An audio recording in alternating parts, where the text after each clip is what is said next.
কি ইলিশ ইলিশ ইলিশ, বর্ষা মানেই কিন্তু ইলিশ। এখন কিন্তু ডিম ইলিশটাই বেশি চলছে, কিন্তু এটা ছিল ডিম ছাড়া ইলিশ। কারণ ডিম থাকা ইলিশের থেকে ডিম ছাড়া ইলিশের টেস্টটা বেশি, আর ইলিশের গন্ধটাই তো হচ্ছে মেন। তো সেই কারণে বাবার সাথে বাজারে চলে গেছিলাম ইলিশ মাছ আনতে।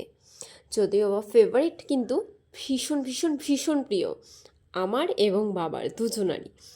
তো বাবা আর আমি দুজনেই চলে গেছিলাম সেখান থেকে এরকম তাজা তাজা সুন্দর ইলিশ মাছ কিনে নিয়ে আসলাম।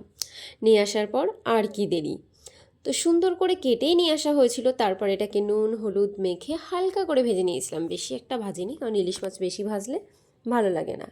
তারপর এটাকে আমি সর্ষের পেস্ট দিয়ে ভালো করে মেখে নিয়েছিলাম, আর নুন হলুদ যতটুকু যা লাগে, কাঁচা লঙ্কা, শুকনো লঙ্কা একদমই ইউজ করিনি, কাঁচা লঙ্কা স্মেলটাই বেশি ভালো লাগে।